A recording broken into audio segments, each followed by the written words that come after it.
नहीं यार इधर आ जा।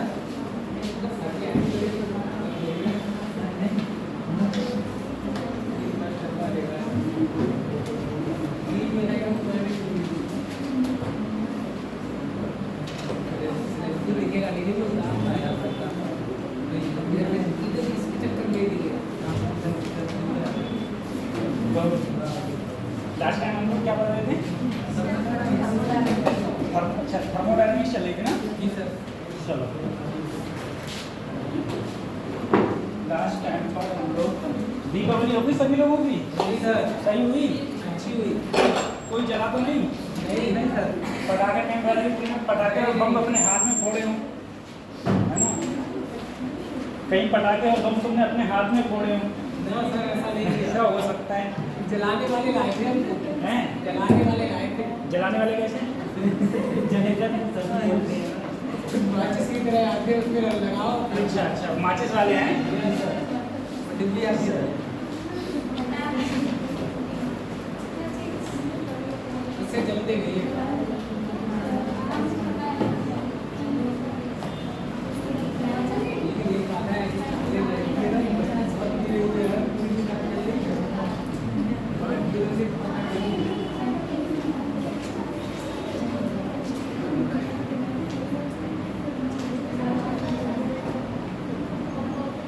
चलो तो पहले हम थोड़ा पिछले का रिकॉल करेंगे, उसके बाद में अगले क्लासेस में बढ़ेंगे, ठीक है? क्योंकि पीछे का सब कुछ तो भूल गए, कुछ बचा तो है नहीं दिमाग में, है ना? कि थर्मोडायनामिक्स चल ही रही है। थर्मोडायनामिक्स के लिए इकट्ठे लेक्चर चाहिए।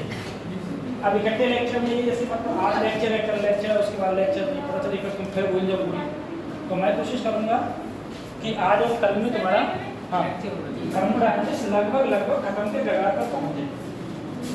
तो खत्म के कगार पर पहुँच जाएगी तो ये है दिक्कत नहीं रहेगी बिल्कुल। ठीक, लास्ट टाइम पे हम लोगों ने बात करी थी थर्मोडायनामिक्स में, कुछ हमने सिस्टम्स की बात करी थी, ठीक है? ओपन सिस्टम, क्लोज सिस्टम और कौन सा था? Adiabatic system. एडियाबैटिक में क्या है? ना तो हीट आ सकती है और ना ही हीट जा सकती है, ठीक है? यानी कि हीट का जो एक्सचेंज है वो जीरो है। ये आइसोलेटेड सिस्टम, ठीक है? Isolated system. अच्छा, उसके बाद में मैंने जीरोथ लॉ ऑफ थर्मोडायनामिक्स की बात करी थी। मैंने कहा था यहाँ पर तीनों का टेम्परेचर क्या होगा? सेम होगा, ठीक है? तीनों का टेम्परेचर सेम होगा। First law of thermodynamics, first law of thermodynamics क्या होता है? ये फर्स्ट लॉ ऑफ थर्मोडायनामिक्स क्या होता है? तो डेल्टा क्यू बराबर delta U plus delta W, मैंने ये बताया था। और मैंने कहा था इसमें कौन से कंजर्वेशन पर है? तो याद रखना इसके अंदर एनर्जी कंजर्व है या conservation of energy, conservation of energy है, जिसे हम लोग बोलते हैं first law of thermodynamics. Delta U क्या होता है जहाँ? Internal energy. और डेल्टा डब्ल्यू कहाँ होता है? जहाँ, ठीक है? अब इंटरनल एनर्जी और वर्क डन, इसके ऊपर मैंने क्वेश्चन भी करवाए थे, वर्क डन के ऊपर क्वेश्चन भी करवाए थे। और मैंने ये भी कहा था कि वर्क डन तुम्हारा पॉजिटिव तब होगा जब वॉल्यूम इंक्रीज होगा।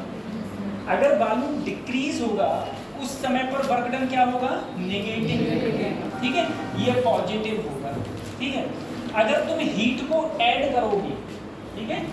अगर किसी भी सिस्टम को हीट दोगे, या तो ऐड करना या फिर हीट दोगे, उस कंडीशन पर डेल्टा क्यू यानी कि गिवन हीट क्या होगी?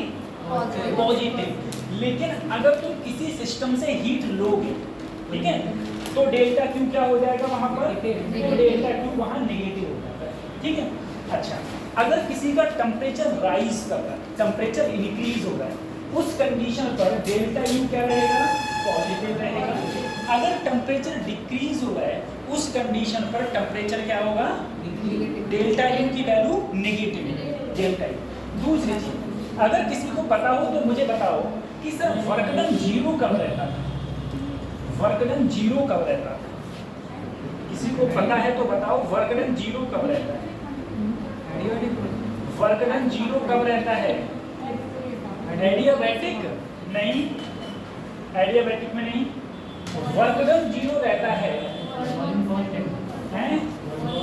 जब बालून क्या रहे, और बालून कांस्टेंट कौन से प्रोसेस में होता था?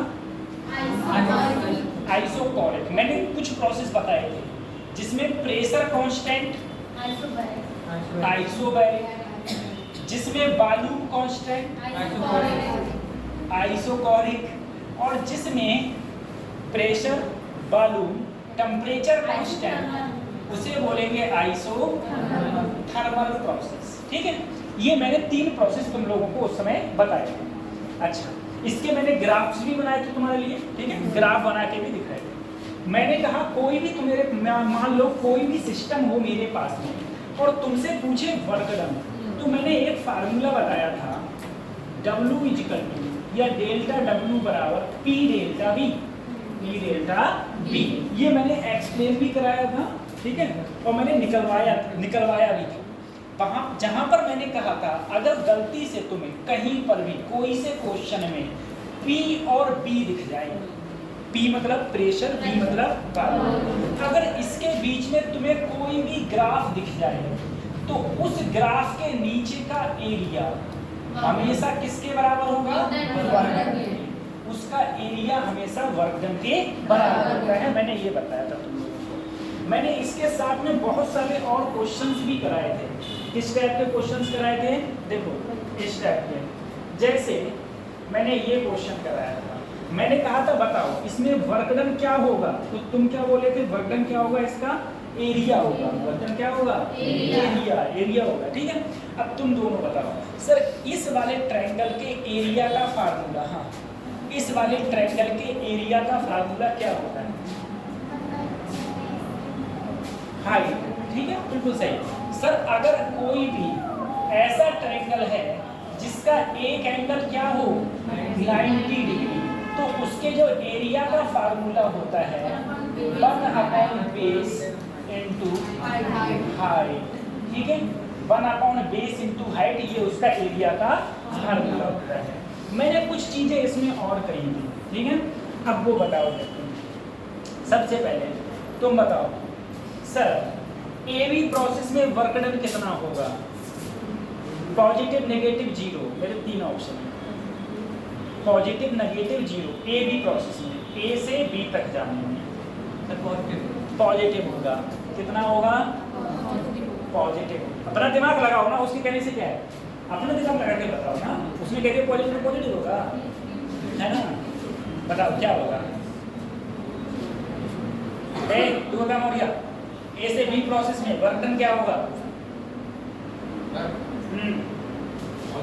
पॉजिटिव होगा। बहुत अच्छे, कांस्टेंट रहेगा बेटा। A से B पे देखो किस पर सीधी लाइन है? ये B पर सीधी लाइन है ना। जिस पर सीधी लाइन होती है वो क्या होता है? और कांस्टेंट में वर्क डन क्या होता है? अगर बालून कांस्टेंट होता है तो वर्क डन क्या होता है? जीरो। तो वर्क डन क्या होगा? जीरो होगा। चलो ठीक है। अच्छा, B से C में, B से C में positive, negative, zero, positive, negative, zero, positive, negative, B से C में पॉजिटिव, नेगेटिव, जीरो। अब मुझे बताओ सर वर्क डन पॉजिटिव कब होता है? वर्क डन पॉजिटिव होता है जब बालून इंक्रीज हो रहा है। जब बालून, अगर बालून डिक्रीज हो रहा होगा तो मजाओ B से C में बालून बढ़ रहा है कि घट रहा है? बढ़ रहा है ना सर। और जब मैं B पर था तो मैं B पर हूँ, C पर पहुँच गया तो कित पर पहुँच गया? 3B पर। तो बालून क्या हुआ? बढ़ा। अगर बालून बढ़ेगा तो वर्क डन क्या होगा? पॉजिटिव। अब बताओ C से A में वर्क डन क्या होगा? नेगेटिव, क्योंकि यहाँ पर बालून क्या हो रहा है? डिक्रीज हो रहा है। डिक्रीज हो रहा है तो नेगेटिव होगा सर सीधे। ये हम पहले करा चुके हैं। ठीक है, ये वाला मैंने 2 टाइप से क्वेश्चन बताया होगा तुम लोगों के लिए। ठीक है, अब देखो सर जी ये वाला क्वेश्चन मैंने तुमसे कहा था अगर कभी भी तुम बेटा अगर कोई भी प्रोसेस क्लॉकवाइज हो, ये क्लॉकवाइज और ये क्या हो गया? Anti clockwise. अगर क्लॉकवाइज होगा तो वर्क डन क्या होगा? पॉजिटिव। और एंटी क्लॉकवाइज होगा तो वर्क डन नेगेटिव। कैसे निकालेंगे? तो सर पहले तो हम एरिया निकाल लेंगे। अब हमने देखा सर ये मेरा कैसे दिया हुआ है, बोलो कैसे दिया हुआ है? अरे क्लॉकवाइज है एंटी क्लॉकवाइज? क्लॉकवाइज है ना, ऐसे ही तो घड़ी चलती है। तो इसका एरिया जो होगा वही क्या कहलाएगा? Work done. एरिया क्या कहलाएगा? वर्क डन कहलाएगा। इसका एरिया ही तुम्हारा क्या हो जाएगा? Work done. क्यों? क्योंकि सर ये किस किस के बीच में ग्राफ है? P और B के बीच में ये ग्राफ मुझको दे रखा है, इसलिए मैं बता सकता हूँ। ठीक है, उसके बाद में उसके बाद इसमें भी यही है सर। मुझे बताओ पॉजिटिव नेगेटिव जीरो, मतलब मेरे कहने का मतलब है वर्क डन क्या होगा? तुमने ऑप्शन तो देख लिए, चारों नेगेटिव होगा। चारों क्या है? नेगेटिव। सर नेगेटिव क्यों? क्योंकि देखो ये कैसे चल रहा है? हाँ सर ये एंटी क्लॉकवाइज चल रहा है। एंटी क्लॉकवाइज चल रहा है तो सर एरिया निकालेंगे और एरिया जितना आएगा उसमें अगले क्या लगा देंगे? माइनस लगा देंगे। ठीक है, अच्छा माइनस लगा देंगे। मुझे बस एक क्वेश्चन का आंसर दे दो इसमें बेटा देखो कुछ प्रोसेस है, इसमें कुछ प्रोसेस है। कौन कौन से प्रोसेस हैं? एक BC प्रोसेस है, एक BA प्रोसेस है, एक CA प्रोसेस है। ठीक है, CA CB BA। बस अब मैं जिससे पूछूं वो बताएगा। बता रहे मौर्य कौन से प्रोसेस में वर्क डन पॉजिटिव, कौन से प्रोसेस में वर्क डन पॉजिटिव है, कौन से में नेगेटिव है और कौन से में जीरो है? बोलो।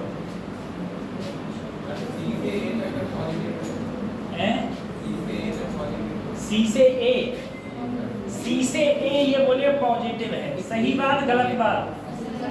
सही बात, क्योंकि सभी देखो वॉल्यूम बढ़ रहा है, वॉल्यूम बढ़ रहा है।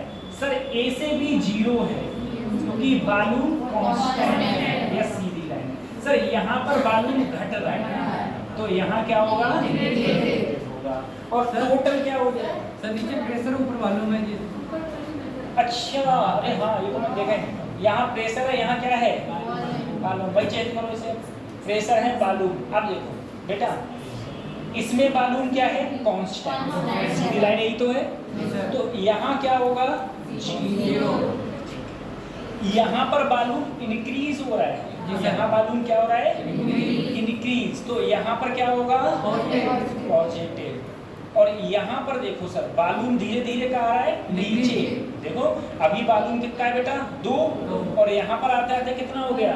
तो वॉल्यूम घट गया। वॉल्यूम घट गया तो इसके लिए क्या होगा? नेगेटिव होगा। सही है, ये फंडा होता है, ये फंडा होता है। सही बात, ठीक है। ये भी देख लिया करो, नहीं तो पता चली जल्दी जल्दी के चक्कर में लगा दिए गलत क्वेश्चन, गलत। ठीक है, अच्छा बताया था करने के लिए, करा भी था शायद क्वेश्चन। ठीक है, इंटरनल एनर्जी। अगर मेरे पास में मैंने कहा था अगर दो गैसें हों, कितनी गैसें हों? दो। और दोनों गैसें मिला दी जाएं तो उनकी इंटरनल एनर्जी भी आपस में मिल जाती है, आपस में मिल जाती है। दो गैसें हों तो दो गैसें, तीन गैसें हों तो तीन गैसें, चार गैसें हों तो चार, जितनी गैसें हों अगर उन सबको तुम आपस में मिला दोगे तो उनकी इंटरनल एनर्जी भी आपस में क्या हो जाएगी? ऐड हो जाएगी। इंटरनल एनर्जी तो आंतरिक ऊर्जा, ठीक है, आंतरिक ऊर्जा भी क्या हो जाती है? उसकी ऐड हो जाती है। ठीक है, यहाँ तक मैं पढ़ा दिया। ठीक है, पिछली बार में यहाँ तक तुम लोगों को पढ़ा दिया था। ठीक है, अब इसके आगे बढ़ते हैं जहाँ से हमारा lecture start, heat capacity. Sir ji कभी तुमने संगमरमर देखा है? संगमरमर पत्थर, स्टोन देखा है? संगमरमर स्टोन कहाँ देखा है? ताजमहल। ताजमहल में देखा है। ताजमहल गए हो क्या? मैं एक बार ताजमहल गया और एक बार लाल किला गया, दिल्ली का लाल किला। उसके बाद में अगर किसी दोस्त के संग भी जाना पड़ जाता है तो मैं बाहर खड़ा हो जाता हूँ, मैं अंदर नहीं जाऊँगा। देखा है कुछ नहीं, कहानी पूरी कम से कम बाहर बैठ के सत्ता लगी हो। बकवास जगह है ना, एक बार घूम तो आए। उसके बाद में एक जगह ऐसी है जो कि अगर मुझसे कोई पर डे गए तो पर डे बाहर वो है सिर्फ एक जगह, पूरी इंडिया में घूमी है, पूरी इंडिया में एक जगह ऐसी मुझे दिखी जहाँ अगर मुझे कोई कहे तुम वहाँ रहो तो मैं आराम से बैठा रहूँगा। वो है बनारस में हरिश्चंद्र घाट है, मणिकर्ण का घाट है, ठीक है, जो घाट है गंगा जी किनारे, वहाँ तुम्हें जिंदगी की सच्चाई पता चलेगी। वहाँ एक साइड में लाशें पकड़ी होती हैं, एक साइड में लोग हंस खा रहे होते हैं, चाय पी रहे होते हैं, तो तुम्हें लगता है देखो इधर ये भी बेचारे परेशान हैं, इधर देखो ये चाय मस्त पी रहे हैं, हंस रहे हैं, बोल रहे हैं, ठीक है, उधर वो अपना काम कर रहा है, वो अपना काम कर रहा है, तुम्हें वहीं पर पूरी सृष्टि दिख जाती है। बस जो कुछ है सब मोह माया है, कोई कुछ नहीं है, यहाँ पर नहीं होता है। ठीक, चलो देखो मैंने पत्थर का एग्जाम्पल इसलिए कहा आप लोगों से कि सर पत्थर में होता है बेटा, एक पत्थर होता है, कोई भी चीज़ है कि तुम सर जी अगर तुम वो पत्थर पर अगर धूप पड़ती है संभव पर तो वो जल्दी गर्म नहीं होता, जल्दी गर्म नहीं होता। जो हमारे और जो पत्थर हैं, बलुआ पत्थर, ये पत्थर बहुत जल्दी गर्म पड़ जाते हैं, धूप पड़ी प्रकाश भी आता है किसके किसके संगमरमर के। हाँ। ऐसा तो मैंने खैर मुझे ऐसा नॉलेज में नहीं है, मुझे कंफर्म नहीं पता इस चीज़ का कि आर पार होता है नहीं होता है, लेकिन हाँ अगर कभी ऑप्शन आता तो मैं यही लिखता कि हाँ आर पार नहीं होता है। अगर मान लो मेरे एग्जाम में कोई ऐसा क्वेश्चन आता तो मैं यही लिखता आर पार नहीं होता, लेकिन मुझे कंफर्म नहीं पता कि उससे आर पार होता है कि नहीं। देखो वैसे नहीं होता। हीट कैपेसिटी, सर ऐसा है, हीट कैपेसिटी क्या होता है? हीट कैपेसिटी को फार्मूला इसे हम लोग कैपिटल एस से डिनोट करते हैं, कैपिटल एस, ठीक है। रिक्वायर्ड हीट, डेल्टा क्यू का मतलब है required heat to increase the temperature. किसी भी मटेरियल का टेम्परेचर बढ़ाने के लिए जितनी हीट की रिक्वायरमेंट होती है उसको हम लोग क्या बोलेंगे? स्पेसिफिक हीट, ठीक है। जैसे मैंने कहा पुराने ज़माने में, आज भी हैं, कोयले से जो प्रेसें चलती हैं, प्रेस देखें कोयले से, जब पहले के ज़माने में लोहे की प्रेस आती थी तो जब लाइट चली जाती थी तब भी 2 कपड़ों पर प्रेस हो जाती थी, ठीक है, ये होता था। आज की जो प्रेस है, लाइट गई नहीं, प्रेस वही नहीं, पर खत्म, ठीक है, कतई बंद करो, ठीक है। पहले क्या होता था, वो प्रेस पहले तुम लगा देते थे लाइट में और आराम से फुल्ला उल्ला कर लो, चाय पी लो, उसके बाद में उठाओ फिर करने लगे, ठीक है, धीरे धीरे गर्म होती है, ठीक है। तो जो चीज़ जितनी जल्दी गर्म होती है वो चीज़ उतनी जल्दी ठंडी भी होती है, ठीक है। जितनी जल्दी गर्म होगी उतनी जल्दी ठंडी, क्यों? क्योंकि सर उसकी हीट कैपेसिटी कम होती है। हीट कैपेसिटी क्या होती है? कम। उसे तुमने थोड़ी सी एनर्जी दी, थोड़ी सी हीट दी और उसका टेम्परेचर क्या हो गया? ज़्यादा हो, हाई टेम्परेचर, ठीक है, टेम्परेचर बढ़ जाता है। तो जिसकी तो डेल्टा इसका फार्मूला हो जाएगा हीट कैपेसिटी का, heat required to increase the temperature, उसे क्या बोलेंगे हम लोग? हीट कैपेसिटी, ठीक है। उसके बाद में आता है स्पेसिफिक हीट कैपेसिटी। इसका मतलब बेटा इसे हम लोग स्मॉल एस से डिनोट करते हैं, स्मॉल एस, ठीक है। अब स्मॉल एस तुम ऐसे बनाते हो, कैसे भी बनाते हो, ठीक है, स्मॉल एस से डिनोट करते हैं। ये क्या होता है? ये भी होता है delta Q upon delta T, लेकिन यहाँ पर आता है 1 अपॉन एम, ध्यान रखना, 1 अपॉन एम का मतलब है किसी यूनिट मास का, एम का मतलब क्या है? Unit mass. किसी यूनिट मास का टेम्परेचर बढ़ाने के लिए जितनी हीट की रिक्वायरमेंट होती है उसे क्या बोलते हैं? स्पेसिफिक हीट कैपेसिटी, ठीक है। हीट कैपेसिटी क्या है? हीट कैपेसिटी है heat required to increase the temperature any body, इसे क्या बोलेंगे हम लोग? Heat capacity. Specific heat capacity होती है किसी यूनिट मास का टेम्परेचर इंक्रीज करने के लिए जितनी हीट की रिक्वायरमेंट होगी उसे क्या बोलेंगे हम लोग? Specific heat capacity. अब नीट कहाँ उलझाएगा? नीट यहाँ तुमसे डेफिनेशन नहीं पूछेगा, वो सिंपल कहेगा कि बताओ हीट कैपेसिटी की यूनिट क्या होती है, ठीक है, यूनिट। तो तुम्हें पता है क्यू क्या है बेटा? एनर्जी। एनर्जी की क्या होती है? जूल। टेम्परेचर की होती है केल्विन, तो जूल पर केल्विन, जूल पर। अब तुमसे पूछेगा बताओ स्पेसिफिक हीट कैपेसिटी की क्या होती है? तो specific heat capacity sir Q क्या है? एनर्जी, तो क्या हो गया जूल। एम क्या होता है बेटा केजी और डेल्टा टी केल्विन। ये टाइम नहीं है, ये टेम्परेचर है। टाइम नहीं, क्या है टेम्परेचर। ठीक है, थर्मोडायनेमिक्स में सब में टी क्या चलेगा तुम्हारा टेम्परेचर चलेगा। तो यहाँ पर क्या हो जाएगी जूल पर केजी केल्विन। यहाँ क्या है जूल पर केल्विन। तो हीट कैपेसिटी की जूल पर केल्विन, स्पेसिफिक हीट कैपेसिटी की जूल पर केजी केल्विन। ठीक है, ये जो फार्मूला है, ये फार्मूला बहुत इंपॉर्टेंट है। ठीक है, फार्मूला बहुत इंपॉर्टेंट है। ठीक है, ये स्पेसिफिक हीट कैपेसिटी की है। ये मैंने ये जो मैं पढ़ा रहा हूँ ये मैंने सेंड कर दिया है आप लोगों को ग्रुप में, नहीं करिए चलो, तो आज कर दूंगा मैं। ठीक है, ये होता है। उसके बाद में आती है बेटा मोलर स्पेसिफिक हीट कैपेसिटी। इसे हम लोग डिनोट करते हैं कैपिटल सी से। अब देखो हीट कैपेसिटी का formula delta Q upon delta T. Sir delta Q upon delta T. Specific heat capacity का फार्मूला तो delta Q upon delta T, साथ में क्या आ गया एन।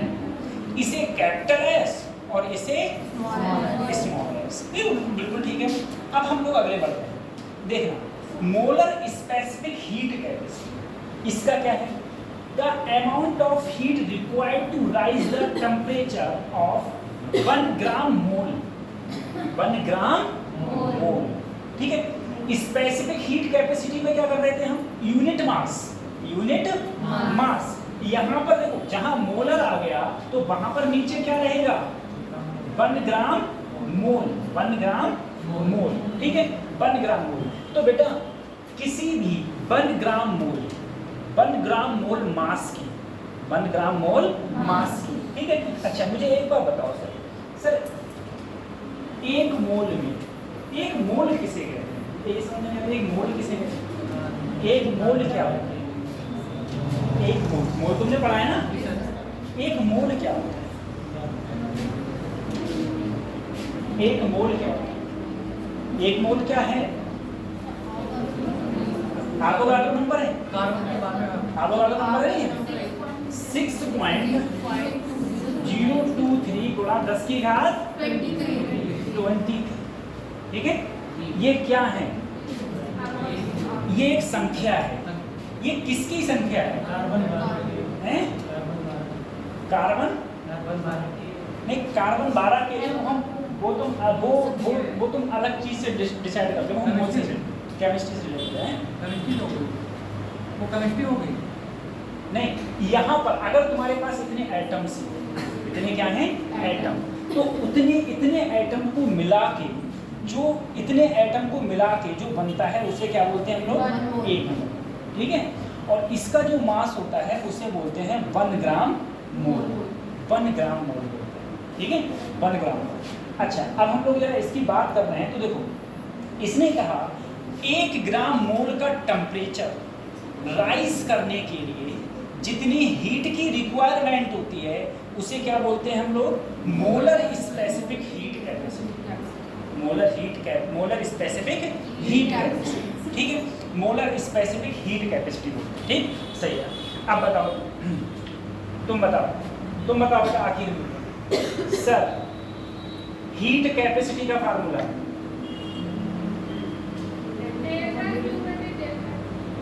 सही है, यूनिट बताओ। पर केल्विन, जूल पर केल्विन। अच्छा अब बताओ स्पेसिफिक हीट कैपेसिटी का फार्मूला?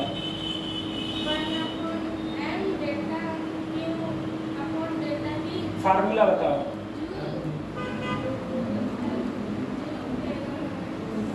जूल पर केजी केल्विन। ठीक है सर, डिनोट किससे करते हैं स्पेसिफिक हीट कैपेसिटी को और हीट कैपेसिटी को? Capital S. अब आता है बेटा देखो मोलर स्पेसिफिक हीट कैपेसिटी, तो यहाँ पर क्या हो जाएगा 1/n, 1/n। अच्छा सर जी इसकी यूनिट क्या हो जाएगी? वही फार्मूला सर, Q का तो और N का मोल केल्विन। ठीक है, जूल पर मोल केल्विन। जूल पर मोल कैलोरी, ठीक है। और मोल क्या है? Fundamental unit. मोल क्या है? फंडामेंटल यूनिट है। मोल फंडामेंटल यूनिट है। टेम्परेचर भी क्या है? Fundamental unit. Joule fundamental unit नहीं है, ठीक है। मैंने कहा था 7 फंडामेंटल यूनिट्स हैं, 7 फंडामेंटल यूनिट है। अच्छा, उसके बाद में आता है, ठीक है, ये तो हो गई, सब लिख ही लोगे तुम लोग। देखो इसके साथ में ही आता है एट कांस्टेंट प्रेशर। क्या है? देखो, molar specific heat capacity at constant pressure, उसे किससे नोट करते हैं सर? सीपी से। किससे नोट करते हैं? सीपी से। बात समझ में आ रही है? इसका डेफिनेशन क्या लिखोगे? कतई सेम डेफिनेशन है। The amount of heat required to raise the temperature of the 1 gram mole of a substance by constant pressure। बस यहाँ पर है, ठीक है, by constant pressure। मेरे कहने का मतलब है 1 ग्राम मोल का टेम्परेचर कांस्टेंट प्रेशर पर राइज करने के लिए, बढ़ाने के लिए जितनी हीट की रिक्वायरमेंट होती है उसे क्या बोलेंगे हम लोग? सीपी बोलेंगे। उसे क्या बोलेंगे? सीपी बोलेंगे, ठीक है। जिस प्रकार से सीपी है उसी प्रकार से है सीवी। बस सीवी में क्या है? प्रेशर की जगह क्या आ जाएगा? वॉल्यूम। और यहाँ भी प्रेशर की जगह क्या आ जाएगा? वॉल्यूम। यानी कि यहाँ हो जाएगा सीवी। क्या आ जाएगा? सीवी। अब देखो सर, 1 ग्राम मोल सब्सटेंस का, 1 ग्राम मोल सब्सटेंस का कांस्टेंट वॉल्यूम पर टेम्परेचर इंक्रीज करने के लिए जितनी हीट की रिक्वायरमेंट होती है उसे हम सीवी बोलते हैं, ठीक है। 1 ग्राम मोल सब्सटेंस का कांस्टेंट प्रेशर पर टेम्परेचर इंक्रीज करने के लिए जितनी हीट की रिक्वायरमेंट होती है उसे सीपी बोलते हैं, ठीक है। जहां कांस्टेंट प्रेशर होगा वहां सीपी, जहां कांस्टेंट वॉल्यूम होगा वहां सीपी, ठीक है। मेनली तुम्हें ये डेफिनेशन याद नहीं करनी है, मेनली तुम्हें खाली इसकी यूनिट और ये फार्मूला याद करना है, ठीक है। फार्मूला याद करने हैं, तुम्हें यूनिट याद नहीं करनी है, ठीक है। ये था, एक सीपी था और एक तुम्हारा क्या है? सीवी। एक सीपी है, एक तुम्हारा सीवी, ठीक है, सही। इसको मैं भेज दूंगा आपको ग्रुप में, आराम से देख लेना। अब देखो सर, कुछ रिलेशन है जो तुम्हें याद करना है। सबसे पहले मेयर का फार्मूला तुम सबने पढ़ा है, CP minus CV equal to R, ठीक है। CP minus CV equal to R, ये याद करो, ठीक है। या फिर सीपी बराबर, ये उधर जाएगा, सीपी बराबर आर प्लस सीवी। ये किसका फार्मूला है? तो मेयर का, मेयर का फार्मूला, ये मेयर का फार्मूला है, CP minus CV equal to R, ठीक है। ये याद रखना, CP minus CV equal to R. एक फार्मूला ये याद रखना, एक फार्मूला ये याद रखना, सीवी बराबर आर बटे गामा माइनस, ठीक है। सीवी बराबर आर बटे गामा माइनस 1, ठीक है। गामा हमेशा 1 से बड़ा होता है। एक ये फार्मूला याद करना, एक और याद करना, क्या? Change in internal energy and CV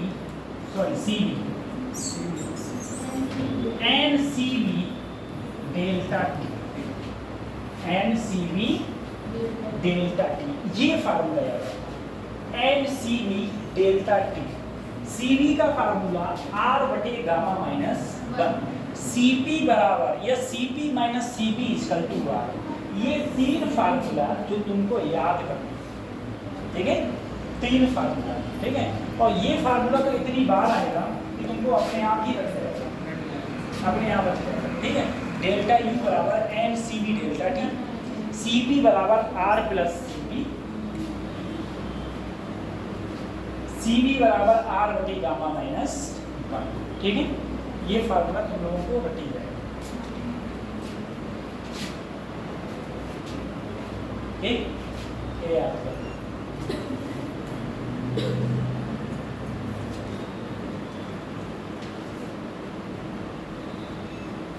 कर लिया?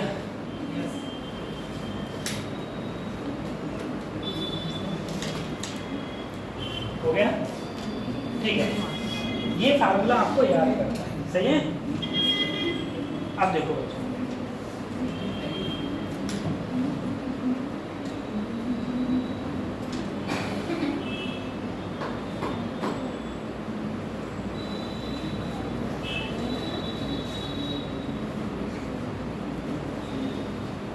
कुछ चीजें और हैं। जैसे मान लो तुम्हारे पास में दो गैसें हैं और तुमको उनको मिलाना है, तो कोई गैस ऐसी होती है, मैंने कहा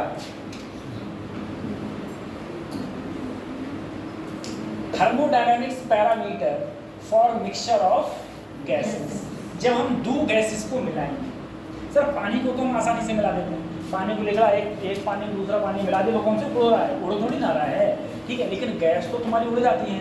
तो अगर तुम दो को मिलाते हो, मैंने कहा when n1 moles of a gas with molar mass,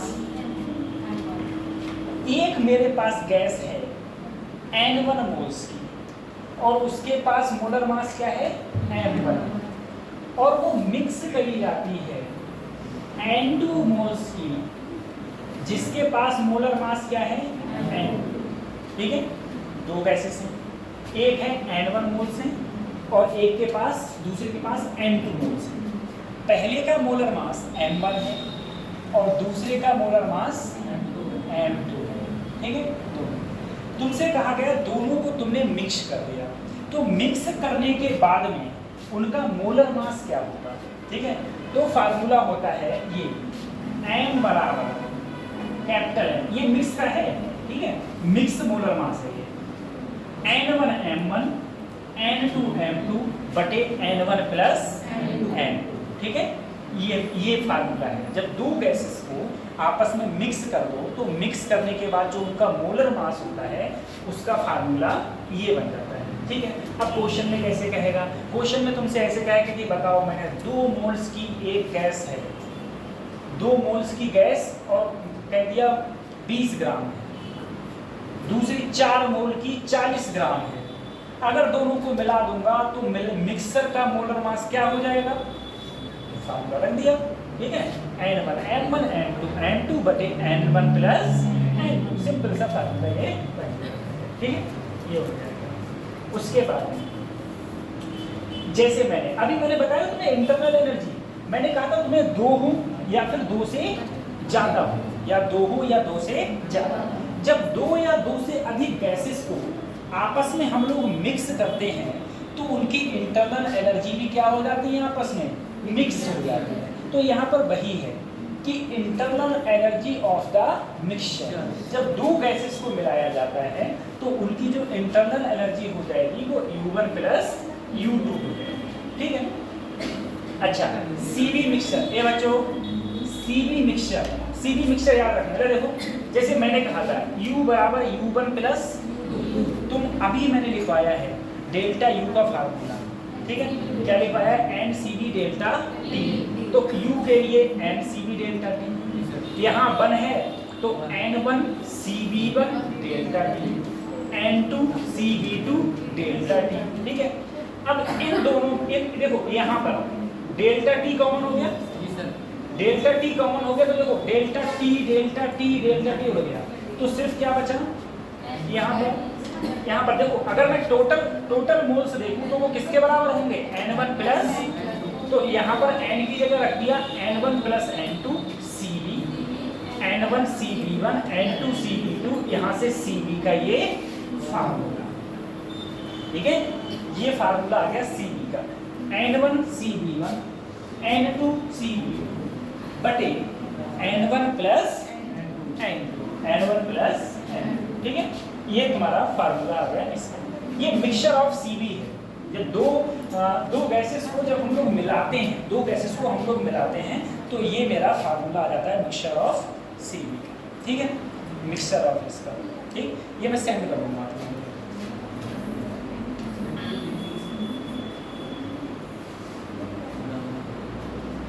ठीक है, मिक्सचर ऑफ Cv का फार्मूला आता है। अब तुम बताओ, तीन सब्जी मेरे पास में दो गैस हैं, एक का मोल है N1, दूसरे का मोल N2। एक का मोलर मास N1, दूसरे का मोलर मास, और दोनों को आपस में मिला दूं तो मिक्सचर का मोलर मास का फार्मूला क्या होगा?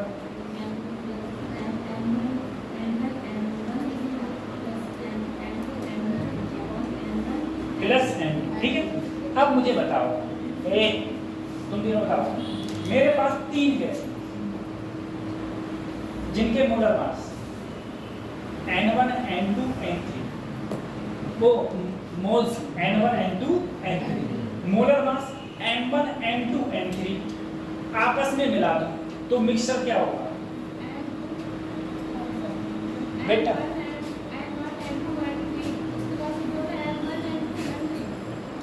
मेरे पास तीन गैस हैं जिनके moles N1, N2, N3, molar mass M1, M2, M3 आपस में मिला दिया। अब क्या होगा मिक्सचर?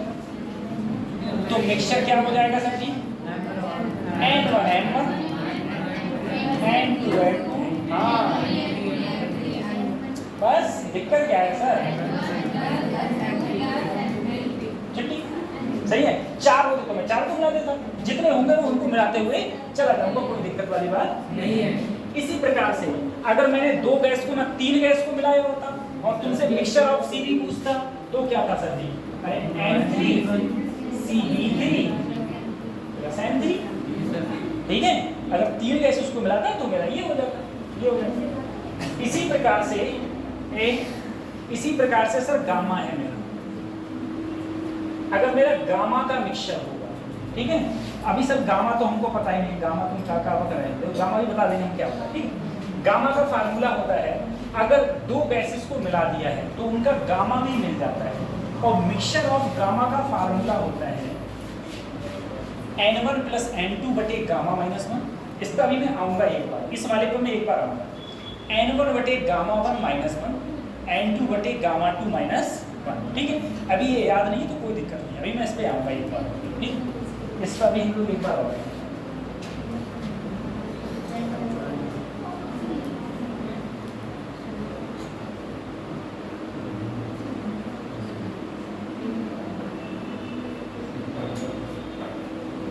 चलो अब देखो बेटा, एक तुम्हारी डिग्री ऑफ फ्रीडम होती है, इसको याद रखना, ठीक है। डिग्री ऑफ फ्रीडम जिसे हम लोग गामा बोलते हैं। अभी जो मैं बात कर रहा था, डिग्री ऑफ फ्रीडम जिसे हम क्या बोलते हैं? गामा। अब डिग्री ऑफ फ्रीडम में तुम्हारे जो हमारे पास मोल्स, हमारे पास में एटम होते हैं, ठीक है। अब जैसे मान लो मैं मुझसे कोई कहे तुम कितने डायरेक्शन में मूव कर सकते हो, या तो मैं एक्स में जाऊंगा या मैं वाई में जाऊंगा, तीसरी जेड यही तो है। अगर इसे एक्स और वाई माना तो ये जेड का मैं आकाश में उड़ जाऊंगा, तो मेरे दो डायरेक्शन एक्स और वाई।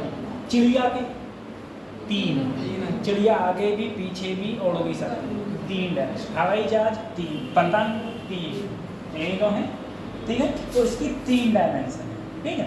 तो मैंने कहा तुम्हें बस जो याद रखना है, तुम्हें ज़्यादा डायमेंशन चक्कर मत पड़ो, खाली बस उसमें तुम्हारा दिमाग चकरा जाएगा, ठीक है। खाली तुम्हें याद रखना है कुछ होते हैं, एक होता है मोनो एटॉमिक, ठीक है, एक होता है डाया एटॉमिक,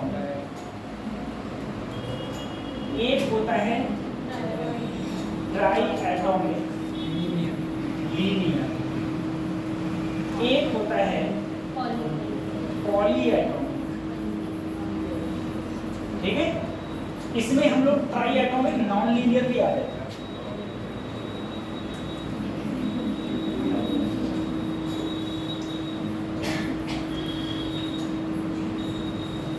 सर कौन कौन सी? सर मोनो एटॉमिक, जिसमें सिर्फ एक एटम है, जैसे आर्गन। आर्गन अकेला होता है ना, और कौन कौन अकेला होता है बोलो? आर्गन के बाद नियॉन, क्रिप्टॉन, हीलियम। हीलियम 2 होता है। इनर्ट का कुछ इनर्ट है, कोई मतलब ठीक। ये है हाइड्रोजन, हाइड्रोजन 2 होते हैं, H2, ठीक है। डाई एटॉमिक, ये 2 हो गए, ठीक है, जिनमें 2 हो वो डाई।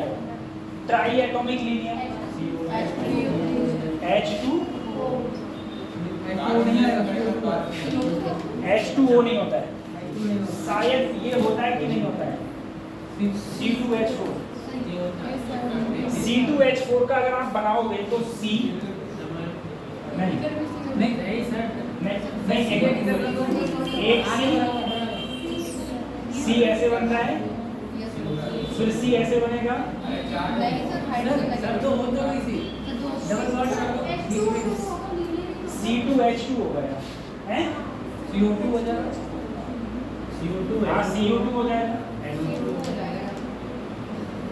ठीक है। CO2 ये भी होता है, ठीक है।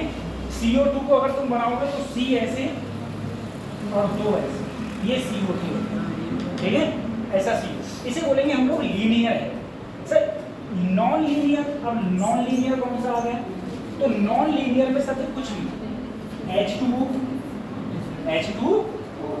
का ऐसे ही तो बनता है सर, ऐसे, यस, ठीक है। तो ये लीनियर नहीं बचा, लीनियर थोड़ी नहीं है, लीनियर होता है सीधा सीधा, ठीक है, ये लीनियर नहीं है, ये H2O, ये लीनियर नहीं है, ठीक है। H2O, CH4, NH3, ये सब क्या है तुम्हारे? Non linear. ये सब क्या है तुम्हारे? नॉन लीनियर, ठीक है। ये सारे तुम्हारे नॉन लीनियर। चलो बेटा, 2 टाइप की फ्रीडम होती है, एक होती है ट्रांसलेशनल, एक होती है रोटेशनल। सर ट्रांसलेशनल मतलब जो सीधी चल रही है, ट्रांसलेशनल। रोटेशनल मतलब जो घूम रही, ठीक है। तो देखो, एक होती है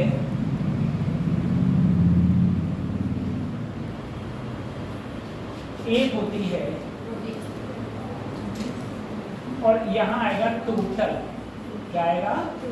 तुमको कुछ बातें याद रखनी है। क्या क्या याद रखनी है? सर इधर हर तरफ 3 3 3 रहेगा। क्या रखना है? 3 रोटेशनल में। ये भी 3, ये भी 3 और ये भी 3 3 3 हो गया। और यहाँ याद रखना है लास्ट में 35 56। क्या याद रखना है? 35 56, ठीक है। याद रखना है खाली 35 56, 35 56 याद रखना। अब देखो सर, दोनों का ऐड होके ये आता है, तो यहाँ क्या ऐड हुआ होगा कि 3 बचा? 0। यहाँ क्या ऐड हुआ? 2। यहाँ पर 3। सही है। तो आपको याद रखना है कि ट्रांसलेशनल में सब में 3 3 3 और 35 56 टोटल। 35 56 क्या होता है? टोटल। अगर 35 56 टोटल तो रोटेशनल 0। किसकी 0? रोटेशनल मोनो, ठीक है। डाया की कितनी? 2। ट्राई की, लीनियर की 2, ठीक है। और पॉली एटॉमिक की क्या होगी? 3 3, ये 6। इसे हम लोग बोलते हैं बेटा गामा। ये जो वैल्यू दे रखी है ना तुम्हें, ये क्या दे रखी है? गामा।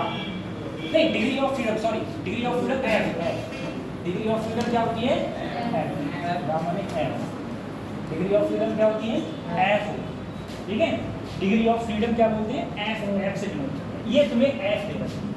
अब तुमसे अगर पूछा जाए कि बताओ डाई एटॉमिक की डिग्री ऑफ फ्रीडम कितनी होगी? देखो डाया की तो 35 56, 35 56। तो मोनो के बाद क्या आएगा? डाया। डाया के बाद ट्राया लीनियर, फिर पॉली एटॉमिक या नॉन लीनियर। तो तुम बोलोगे कितनी होगी सर? 5। कितनी होगी? 5, ठीक है।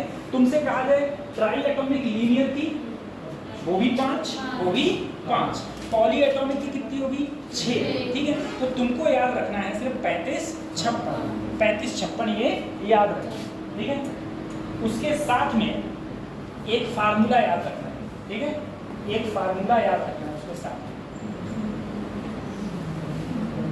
रफ करें इसे, लिखना है, लिखो बड़ा।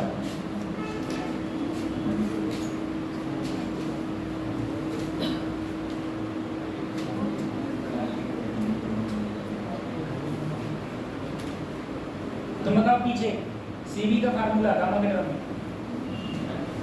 गामा के टर्म में CV का फार्मूला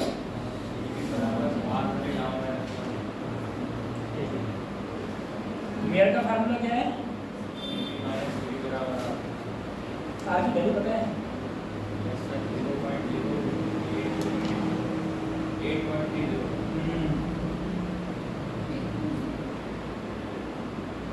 कैलोरी भी कितनी होती है?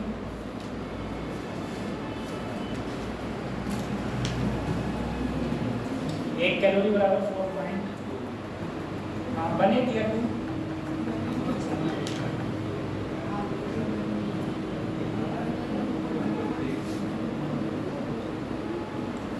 डिग्री ऑफ फ्रीडम,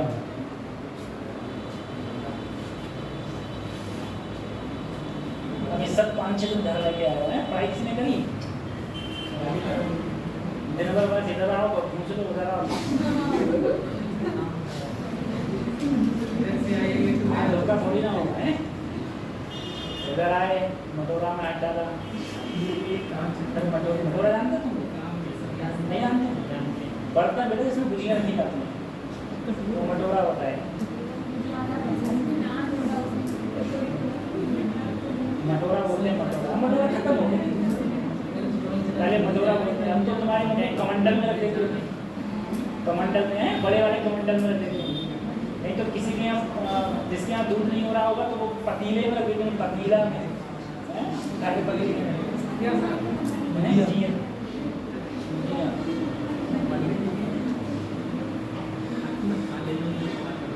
35-56, ठीक है, याद रखना 35-56, ठीक है।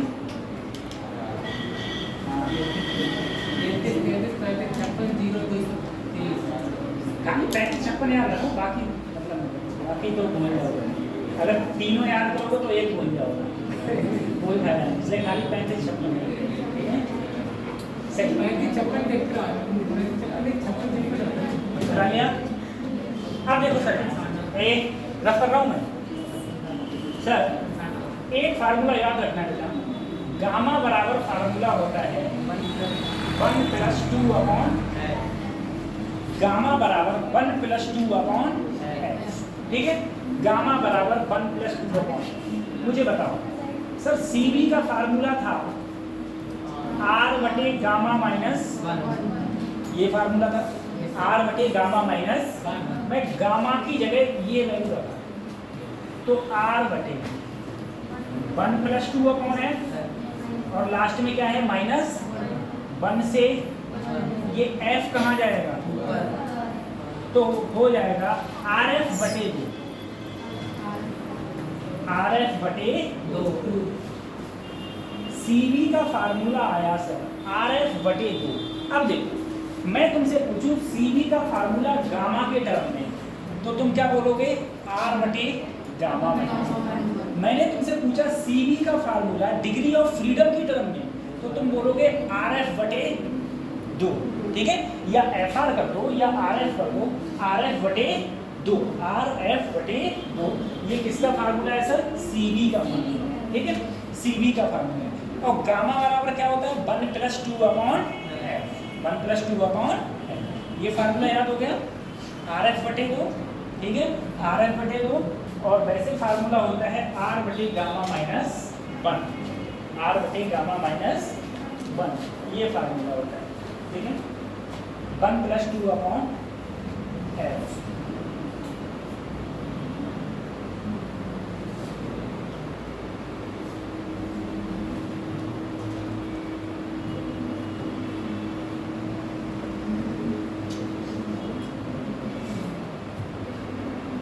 मेहनत कर लो अच्छे से। पता है जब हम लोग 11th में, जब मैं 11th में था तो मेरे टीचर जो थे एकेडमी वाले टीचर थे, वो मेहनत तो बहुत करते थे IIT नीट को लेके, लेकिन उनसे क्वेश्चंस नहीं हो पाते, तो उसी लेवल के रहते ना, तो उनसे क्वेश्चन लेते थे, बाद में ट्राई करते थे, बाद में बता देते थे। लोगों को इतना कुछ मिल रहा है। कर लिया? ठीक है।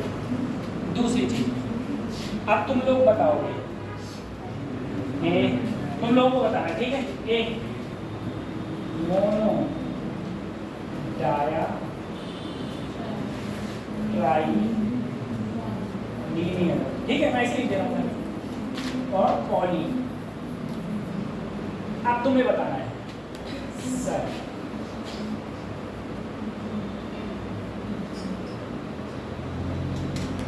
एफ, ठीक, फिर गामा, सही, सी, सही, सी। बताओ मोनो की डिग्री ऑफ फ्रीडम 35-56 क्या होगी? 35-56, सही है? बताइए सही, ठीक है। मोनो की होगी 35-56, ठीक है? सही। अब देखो सर, गामा की फार्मूला 1+2/, अरे ये तो फार्मूला था। एफ की जगह अगर तुम 3 रखो, क्या रखो? देखो यहाँ रखोगे तो 1+2/3, एलसीएम क्या लिया? 3, 3 एकम 3, क्या हो गया? 5/3, तो वैल्यू क्या आई? 5/3। ऐसे ही यहाँ पर डाया के लिए एफ की जगह क्या रखोगे? 5, क्या आएगा? 7/5। यहाँ भी 7/, यहाँ कितना आएगा? देखो एफ की जगह अगर मैं 6 रखूँ, एफ की जगह क्या रखूँ? 6, तो 1+2/6, 2 एकम 2, 2 तिया, तो कर लेना 4/3, ठीक है? 4/3। अब मुझे बताओ सर, अगर मैं छोटा छोटा लिखूँ यहाँ पर 3 को इससे भाग दो, 3 एकम, कितने बचे? 3 6 18, 3 6, फिर 3 6 18, फिर 3 6 18, ऐसे जाता रहेगा, ठीक है? तो यहाँ पर बाद में 6 7, यहाँ देखो 5 एकम 5 चौक, यहाँ पर 1.33। सबसे ज्यादा गामा का मान कौन सी गैस के लिए? सबसे ज्यादा गामा मोनो, बोलो मोनो, इसके लिए है। अब सर सीवी का मान बताओ, सीवी का फार्मूला डिग्री ऑफ फ्रीडम की टर्म में क्या होगा?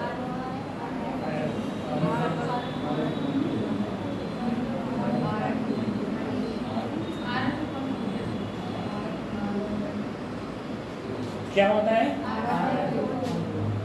सर जी? FR/2 या फिर RF/2?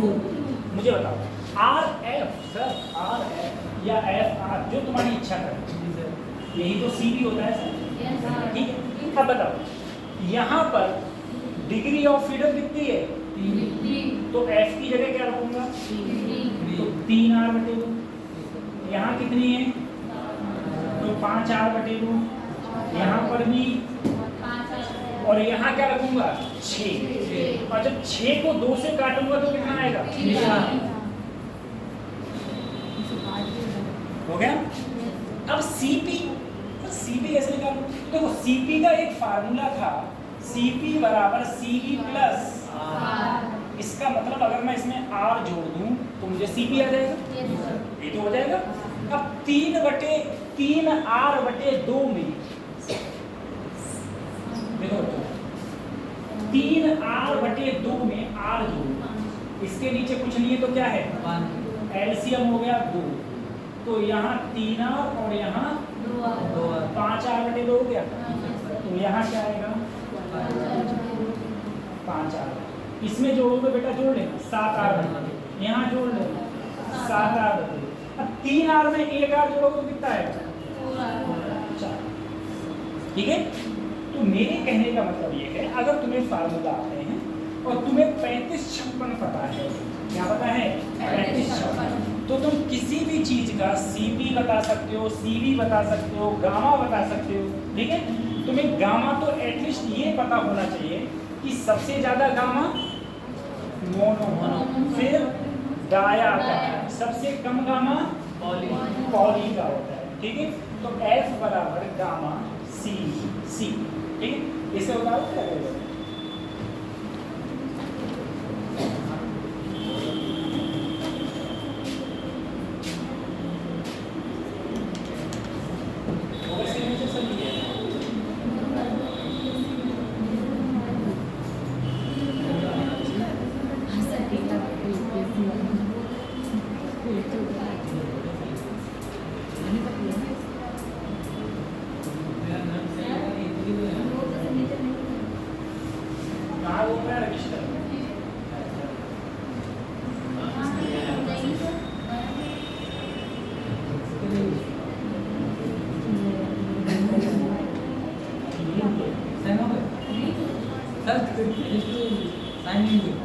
तो अभी तक चल रहा है, वो दूसरी का चल रहा है। चल रहा है।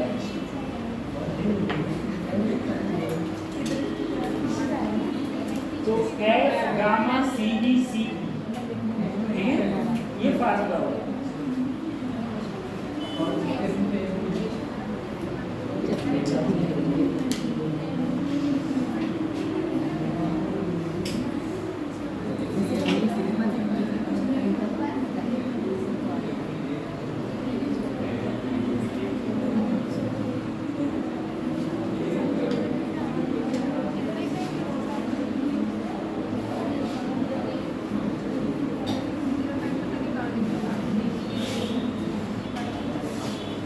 हो गया? बता लिया ना? चलो सर, ये बस आपको पहले चैप्टर बताऊँ, बाकी सब आप लोग कर दो, ठीक है। आप बताओ भाई, तुम तीनों बताओ, मुझे बताओ सर, सीवी का फार्मूला गामा की टर्म में, गामा की टर्म बता रहे हैं? आर बटे और डिग्री ऑफ फ्रीडम की टर्म में, एफ के टर्म में आर एफ या यही तो होगा। गामा और एफ का रिलेशन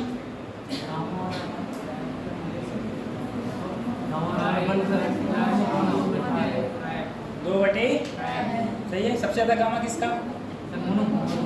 मोनो का गामा सबसे कम पॉली का या ट्राई, ठीक है। इस सब सही, इतनी ग्राम पता हो गई अपनी, ठीक है। अब हम लोग अगले बढ़ते हैं, ठीक।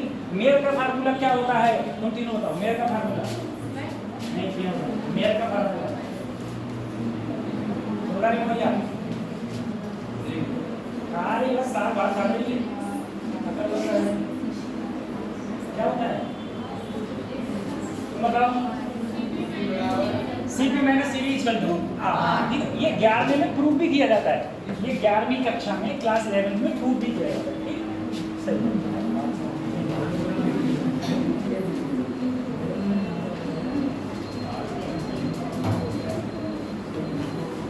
चलो भैया आ जाओ। आइसोबैरिक प्रोसेस, सर आइसोबैरिक क्या कांस्टेंट, जल्दी बोलो क्या कांस्टेंट? तो बोलो ना सर, प्रेशर कांस्टेंट। क्या कांस्टेंट? प्रेशर। सही होगा, प्रेशर। ये इक्वेशन कहीं पड़ी लग रही है। PV equal to NRT, N बराबर 1 मोल, एन बराबर, तो पीवी बराबर आरटी, पीवी बराबर, ये इक्वेशन कहीं पड़ी लग रही है ना? अच्छा ठीक है, इसके मैंने ग्राफ बना दिए थे ना, इसके ग्राफ बना दिए थे मैंने, ग्राफ बना दिए थे सर। प्रेशर इसके अंदर कांस्टेंट। अब देखो सर एक बार बताइए सर, एक चीज मैंने कहीं पढ़ी है जो मुझे हल्की याद है। कौन सा था? पहला लाया ना पहला, ठीक। डेल्टा यू कहीं मैंने पढ़ा है, मैंने कहा भूल मत करना, एन सी वी कहीं पढ़ा है, सही है। अगर मैं इसे ऐसे नहीं लिखूंगा, मैं तो इसे ऐसे लिखूंगा, क्या गलत है? सही है, सही है। सही लिखा है। इसे मैं ऐसे ना लिख के मैं ऐसे लिखूंगा, क्या मैंने गलत लिखा है? सही? नहीं बोलो, गलत लिखा है? सही? क्या क्या गलत, क्या गलत लिखा है? सही लिखा है? अरे सर जी, मैंने CV की वैल्यू तो रखी है, CV की मैंने लो, मैं अब तो ऐसे नहीं लिखूंगा, मैं ऐसे लिखूंगा। क्या सही लिखा है? गलत? सही है सर। अब भी सही लिखा है? अब भी सही लिखा है क्या? क्यों सही लिखा है? क्योंकि सभी तुमने CV की जगह FR/2 लिख दिया, यही तो लिख दिया मैंने। या सर जी, मैंने CV की जगह R/γ-1 लिख दिया, तो मैं तीनों में से एक, दो, तीनों में से कोई फार्मूला लिख सकता हूँ, मेरी इच्छा के ऊपर डिपेंड करेगा। चलो ठीक बेटा, वर्क डन क्या P डेल्टा V होता है? P डेल्टा V, मैंने कहा था वर्क डन क्या होगा? P into delta, delta U याद रखना, NCV डेल्टा D, बिल्कुल सही है, सही है। अब देखो, हाँ दूसरी चीज, एक चीज और याद रखो सर, यहाँ पर P डेल्टा B है, P डेल्टा B सर, अगर देखो यहाँ पर देखो P ऐसे ही, P तो कांस्टेंट है सर, और यहाँ क्या है? Delta B, delta B। अगर मैं यहाँ N लिख दूँ तब भी कोई दिक्कत नहीं है ना, NRT होता ही है सर। मैंने क्या किया इसमें अगर मैं इसे डेल्टा B कहूँगा, यानी कि इधर वॉल्यूम चेंज हो रहा है, तो इधर भी तो कुछ ना कुछ चेंज होगा सर। N कांस्टेंट रहता है, R तो कांस्टेंट है ही, तो यहाँ पर क्या चेंज होगा सर? क्या मैं इसे ऐसे भी लिख सकता हूँ? P डेल्टा B को NR डेल्टा T, यानी कि सर मैं इसको ऐसे लिख सकता हूँ NR डेल्टा, कतई सही, कोई दिक्कत वाली बात नहीं। अब मुझे बताओ सर, अगर मैं डेल्टा W, तो ये आ गया सर, डेल्टा W के दो फार्मूला, या तो P डेल्टा D, P, या फिर NR delta T, NR delta T। इसी प्रकार से डेल्टा U के तीन फार्मूला, 1 2 3, तीनों फार्मूला हो गए, ठीक है, और तुम्ही लोगों ने बताया तीनों फार्मूला। अब सर मैं डेल्टा Q की बात करूँ, डेल्टा Q, डेल्टा U की जगह मैंने रखा NCV डेल्टा, ठीक है, प्लस डेल्टा W की जगह मैंने रखा, मान लो मैं ये वाला रखूं NR डेल्टा। इन दोनों में क्या कॉमन है? N डेल्टा, अरे N डेल्टा T, तो क्या बचा? CV प्लस ये बचा, ये क्या है? CV प्लस R है क्या सर? जल्दी बोलो। CP, तो मैं चाहूं तो डेल्टा Q को ऐसे भी लिख सकता हूं, NCP डेल्टा, NCP डेल्टा। अब सर पहले कौन सा प्रोसेस? Isobaric process. तो कौन सा लॉ है ये? कौन सा लॉ है? कई लॉ होते थे, Charles law, Boyle's law, Gay Lussac law, Graham's diffusion law. ये कौन सा? चार्ल्स लॉ है, क्योंकि चार्ल्स लॉ में चांद, दा मतलब दाब कांस्टेंट, दाब प्रेशर कांस्टेंट, यही तो है। कौन सा लॉ है? चार्ल्स लॉ, ठीक है सर। तो चार्ल्स लॉ है, ठीक है, इतना उतारना, इतना उतारना।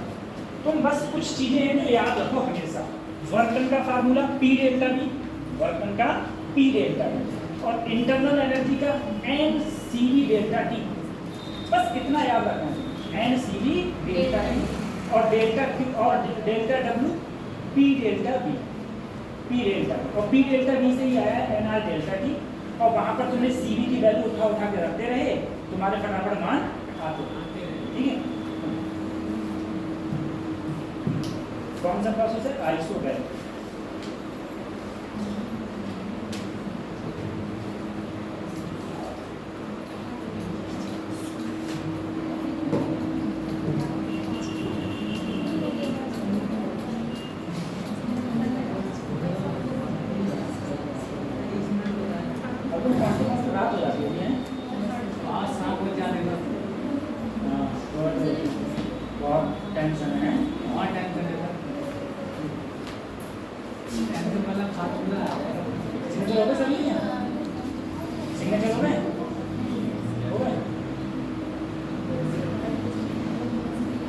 चलो उतार लिया ना ये,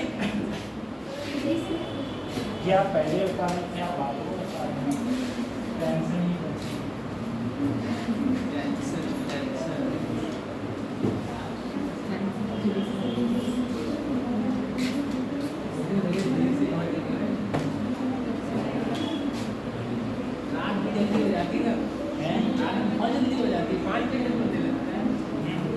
रात को तो बड़ी होती है।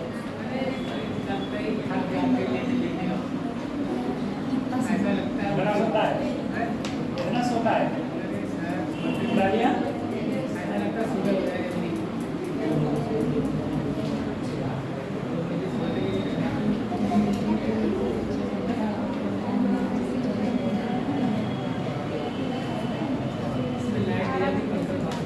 उठा लिया। चलो अब देखो, एक अब मैंने बताऊंगा, तुम्हें लोग बताओ, बंद करो से ना।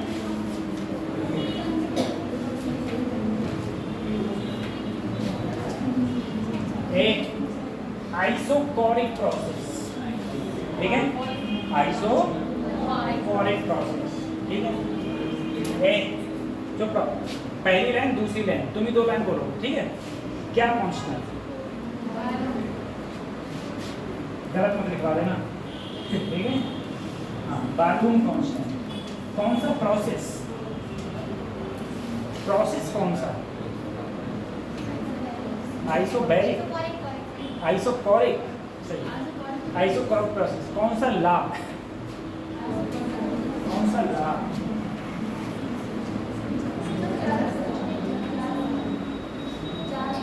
चांद, उसमें दार कांस्टेंट तो करवा दिया। बात टेम्परेचर वाला है, और कौन सा गैस है, कौन सा बचा, ठीक है, कितना सही है। अब देखो एक बात,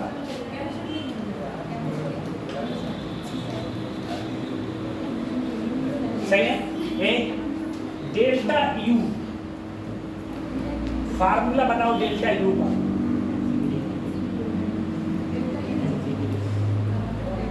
तो खोपड़िया में एक है, दिमाग रखो, बस एक ही बात और बताइए, एन सी बी डेल्टा, सही है।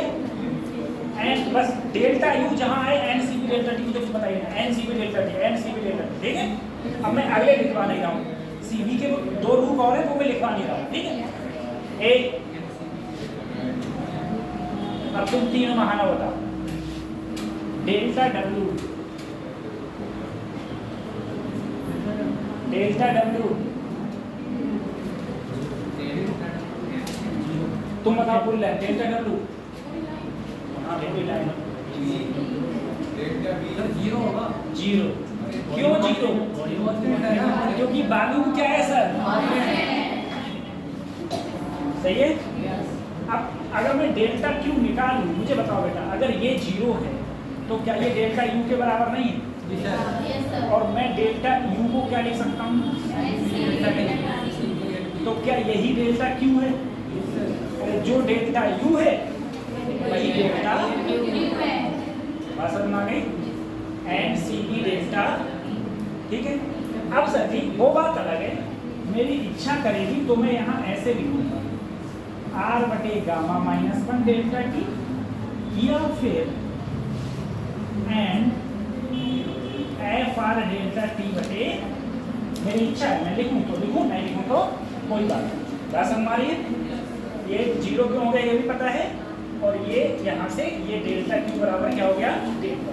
ये कौन सा प्रोसेस है मेरा, आइसोकोरिक प्रोसेस, जिसमें बालून क्या रहता है, कांस्टेंट बालून। इसे उतारो फिर अगले बता लो।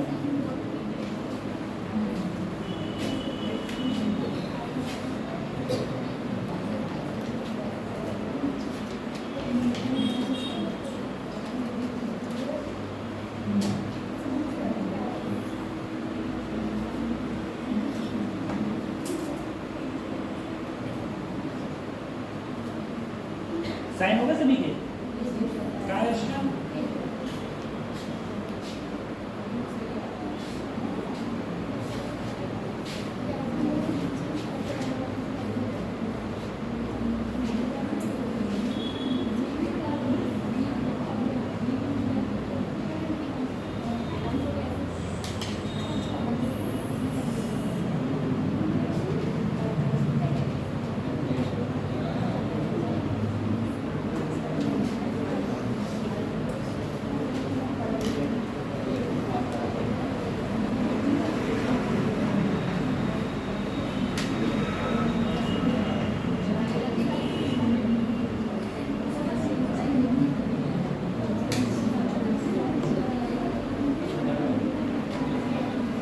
लिया? चलो अगले बढ़ते हैं ना सर, उठा लिया ना इसे?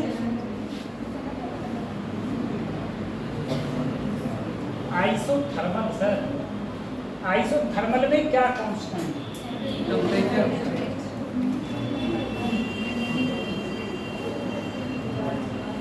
टेम्परेचर। अगर टेम्परेचर कांस्टेंट तो कौन सा लॉ? बॉयल्स लॉ, ठीक है। अच्छा बॉयल्स लॉ, ठीक है। डेल्टा Q बराबर सर डेल्टा U का फार्मूला बेटा, जिसमें टेम्परेचर कांस्टेंट है तो वहां पर चेंज इन टेम्परेचर कितना होगा? 0। टेम्परेचर जहां कांस्टेंट है वहां चेंज इन टेम्परेचर क्या होगा? तो इसका मतलब है सर डेल्टा T यहाँ क्या होगा? 0। डेल्टा T क्या होगा? अगर सर डेल्टा T 0 होगा तो ये पूरी वैल्यू ही क्या हो गई? 0। डेल्टा W का फार्मूला सर वही P डेल्टा या फिर N R delta T P delta T, ठीक है। अच्छा मुझे बताओ सर, अगर ये 0 है तो डेल्टा Q किसके बराबर होगा? डेल्टा W, यानी कि डेल्टा Q की ही वैल्यू सभी P डेल्टा B के क्या हो जाएगी? बराबर, ठीक है, सही है। P डेल्टा B के क्या हो जाएगी? बराबर। अब बताओ सर आइसोबैरिक प्रोसेस में क्या 0 होता है? कुछ नहीं, कुछ 0 नहीं होता है सर, कुछ 0 नहीं। ना तो डेल्टा Q 0 होता है, ना डेल्टा U 0 होता है, ना डेल्टा। आइसोकॉरिक प्रोसेस में, आइसोथर्मल में डेल्टा U, आइसोथर्मल में क्या 0 होगा? डेल्टा U 0, ठीक है, डेल्टा U 0 होता है। उसके बाद अगला प्रोसेस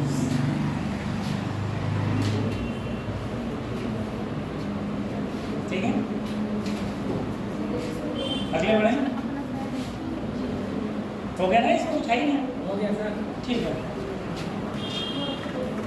बेटा। अगला आता है एडियाबैटिक प्रोसेस, ठीक है। ये मैंने प्रोसेस में बताया, इसलिए आप बता रहे।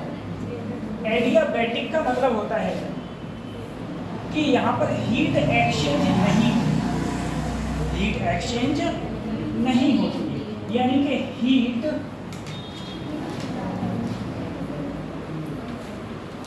एक्सचेंज, जैसे मैंने कहा तुम्हारी मिल्टन की बोतल में हीट एक्सचेंज नहीं होती है, ठीक है। मिल्टन की बोतल में सर हीट एक्सचेंज नहीं होती है। एडियाबैटिक प्रोसेस में हीट एक्सचेंज नहीं होती है। यहाँ पर एक होता है पीवी गामा बराबर कांस्टेंट, ये याद रखना, ठीक है। पीवी गामा बराबर कांस्टेंट। इससे पहले क्या होता था sir? Temperature constant, volume constant, ये कांस्टेंट होते थे। इसमें क्या कांस्टेंट है? पीवी गामा बराबर कांस्टेंट। अब तुम मुझे बताओ सर, पीवी बराबर एन आर टी होता था, अरे एन आर टी होता है सर, क्या होता है बेटा? एन आर अगर कांस्टेंट है, एन आर क्या है? तो इसे हटा दो, तो पीवी बराबर सिर्फ क्या बचा? टी। मैंने क्या किया, अगर बी की जगह रखूं तो टी बटे पी, बी की जगह रखा तो टी बटे, उठा के यहाँ रख दो पी ऐसे ही, बी की जगह टी बटे पी, और पूरे की पावर क्या है? गामा। अब देखो सर, पी ऐसे ही, टी की पावर गामा है तो टी की पावर गामा, नीचे पी, पी की पावर भी क्या होगी? गामा बराबर कांस्टेंट। अगर ये ऊपर जाएगा तो नीचे प्लस का है, ऊपर जाके माइनस का गामा, टी की पावर गामा। देखो सर जी, पी पर कुछ नहीं है, पावर तो कितनी है? 1, और गुणा में घाते तो यहाँ हो जाएगा 1 माइनस गामा, 1 माइनस टी की पावर बराबर, तो देखो इसका अगर एडियाबैटिक प्रोसेस में कहे, एडियाबैटिक प्रोसेस में पी बी में कहे तो पी बी की पावर गामा बराबर कांस्टेंट, पी और टी में कहे तो पी की पावर 1 माइनस गामा, टी की पावर गामा बराबर कांस्टेंट। ठीक है, एक और है, एक क्या है सर, देखो पीवी बराबर जब मेरा टी था, अगर मैं यहाँ पी की वैल्यू निकालूं तो क्या मैं टी बटे क्या बोलूंगा भैया, बी कहाँ जाएगा, देखो नीचे। अब यही चीज यहाँ पर रखो, पी एस, पी की जगह रखो टी बटे बी, और साथ में बी की पावर गामा बराबर क्या है, कांस्टेंट। अगर ये नीचे से ऊपर जाएगा तो पावर क्या हो जाएगी, -1, गामा बराबर कांस्टेंट। देखो बेटा यहाँ पर गामा माइनस गुणा में घाते जुड़ जाती है, तो तुम्हें ये 3 फार्मूला याद रखना। सबसे पहले पी वी गामा बराबर कांस्टेंट। दूसरा, अगर पी और टी में पूछा जाए तो पी और टी में 1 माइनस गामा, टी की पावर गामा बराबर कांस्टेंट। अगर टी और बी में पूछा जाए तो टी वी की पावर गामा माइनस 1 बराबर कांस्टेंट। ठीक है, तो ये 3 है एडियाबैटिक प्रोसेस।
अब देखो एक सर जी इसमें हीट एक्सचेंज नहीं होती।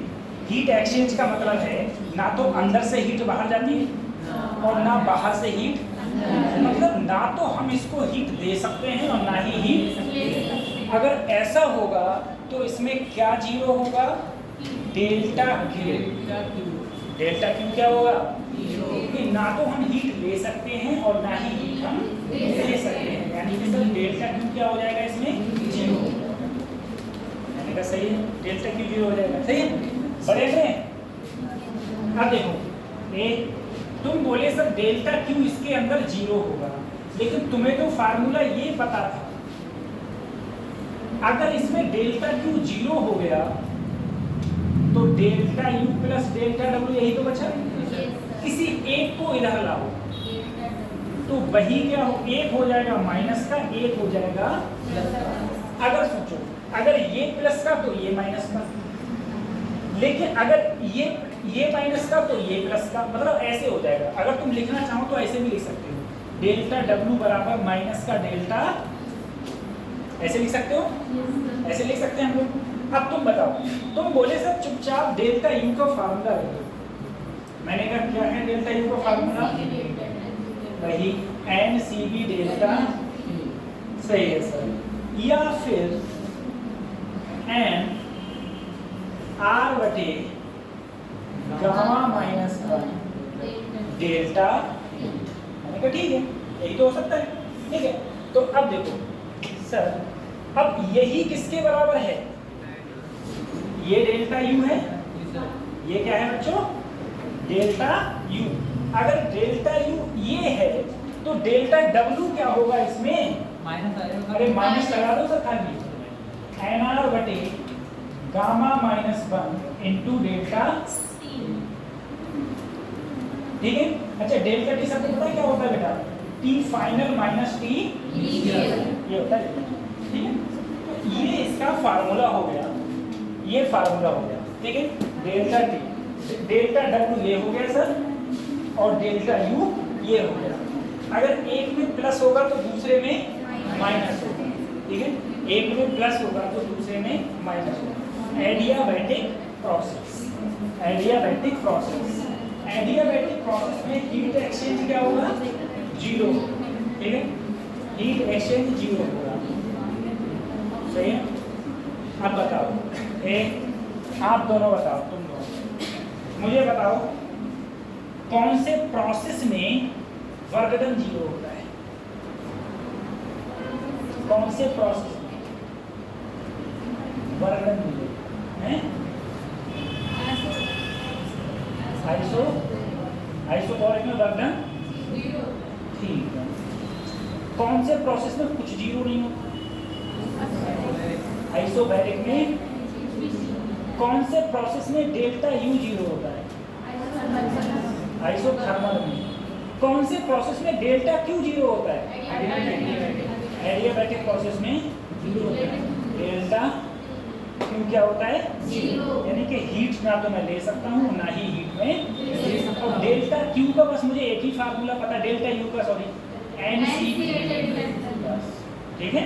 और CB के मुझे दो फार्मूला पता ही है, एक डिग्री ऑफ फ्रीडम के टर्म में और एक गामा के टर्म में, ठीक है, एक डिग्री ऑफ फ्रीडम टर्म में, एक गामा के टर्म में। सेकंड, अब देखो ये उतार लिया,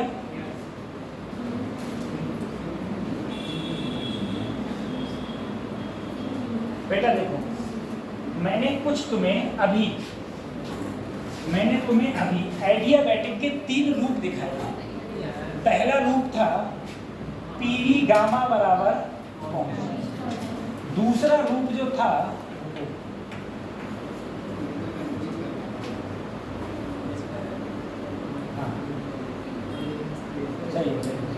गति है। दूसरा जो रूप था, पहला रूप तो मेरा ये हो गया था, दूसरा रूप था P और T के रूप में, तीसरा रूप था T और B के टर्म में, ठीक है। अब इनके अलग अलग ग्राफ हैं। मैंने कहा गामा की वैल्यू सबसे ज्यादा किसमें होती है? मोनो, और सबसे कम, ठीक है। तो ये ग्राफ है, P और B का ग्राफ ऐसे आ रहा है, ऐसे आ रहा है P और B का ग्राफ। सर T B की पावर गामा -1 का ग्राफ ऐसे आएगा। दोनों के लगभग सेम आएगा, बस अंतर इतना है सर, यहाँ P और B है तो यहाँ P और यहाँ T और B है, तो यहाँ पर देखो ये T है और ये क्या है B, और यहाँ पर क्या है P और T, B और तो यहाँ P और यहाँ, तो यहाँ पर ये क्या आ रहा है वापस, यहाँ क्या आ रहा है वापस आ रहा है, ठीक है, वापस आ रहा है। मुझे बताओ इसमें work done positive negative negative क्या होगा? अरे सर जी बालून इसमें घट रहा है क्या? बालून घट रहा है क्या? सर जी इसमें बालून के रूप में तो वैसे दे नहीं रखा है, लेकिन अगर तुम देखोगे बेटा इसमें बालून क्या हो रहा है? इंक्रीज हो रहा है। मैंने तुम्हें फिगर ये दे दी और तुमसे पूछा बताओ वर्क डन पॉजिटिव होगा नेगेटिव की जीरो, तो तुम इसे देख के नहीं बता सकते क्योंकि ये ग्राफ P और T का है। P और T का तुम कब बता सकते हो? जब ग्राफ तुम्हें P और B का हो। ये तीनों है तो एक है बात, तीनों क्या है एक ही बात ही होती हो। अरे सर तुम्हारे रूप चेंज कर रखे, रूप क्या कर रखे हैं? चेंज कर रखे। अगर मैंने इनके रूप चेंज कर रखे तो यहाँ पर देखो बालून इंक्रीज हो रहा है, यानी कि वर्क डन तीनों में पॉजिटिव है। अगर एक में पॉजिटिव है तीनों में वर्क डन क्या है? पॉजिटिव है तीनों ग्राफों में। बस अंतर इतना रखना है, यहाँ पर देखो ये ऐसे, यहाँ पर भी, लेकिन यहाँ पर क्या होगा ये वापिस आ रहा है, वापिस आ रहा है, ठीक है। तो ये जो ग्राफ है ना ये अपने दिमाग में डालो, ठीक है। क्वेश्चन जब इनसे पूछा जाएगा तो यही तुम्हारा क्वेश्चन है वो हार्ड हो जाएंगे, यही क्वेश्चन हार्ड में किया जाता है, ठीक है। जैसे ही ये क्वेश्चन आएंगे P और B में ग्राफ डिक्रीज, उसी प्रकार से इसमें भी डिक्रीज, लेकिन इसमें रिवर्स होगा, ठीक है। रिवर्स किसमें होगा? P और T में, P और T में ग्राफ क्या होगा? रिवर्स होगा। ठीक है। हाँ, पी और टी में ग्राफ तुम्हारा रिवर्स होगा और बाकी में दोनों में सीधे सीधे आराम से चल रहा है। अच्छा, कभी कभी पता है ऐसा भी होगा कि तुमसे ये फार्मूला पूछ लेगा, ये फार्मूला या ये फार्मूला, ठीक है। हाँ, तो पी भी गामा बराबर कांस्टेंट, टी बी की पावर गामा -1 कांस्टेंट, पी की पावर 1 माइनस गामा और टी की पावर गामा बराबर कांस्टेंट, ठीक है। थोड़े दिनों बाद ठंड ज़्यादा पड़ने लगेगी, है ना, तो अपना वो पहन के आया करना, मतलब उधर से आओ तो मत पहन के आओ, इधर से जाओ तो वही अपनी जैकेट लेके आओ, जर्सी या जो भी है, ठीक है, या अपनी साल लेके आओ। साल ये क्या होता है? कम्बल नहीं होते हैं, लोई बोलते हैं, लोई बोलते हैं ना, लोई आराम से डाली, उसमें ठंडी लगती करती। पंजाबी पंजाबी ज़्यादा करते हैं। हाँ, पंजाबी बैठे रहो, ठीक है। बच्चों अब देखो, एक कल हम लोग क्या पढ़ेंगे, कल आना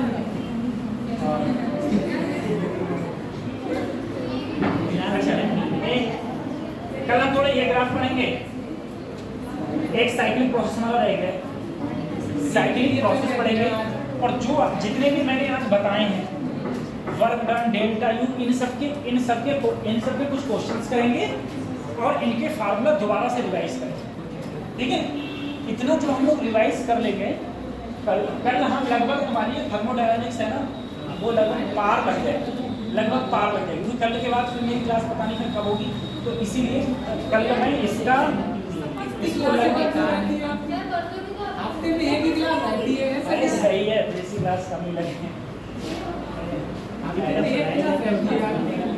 क्या 2 क्लासें नहीं है इस हफ्ते में? इस हफ्ते में 2, हाँ, पिछले हफ्ते एक भी नहीं थी, पिछले हफ्ते नहीं थी क्लास, पिछले हफ्ते एक क्लास है, ठीक है।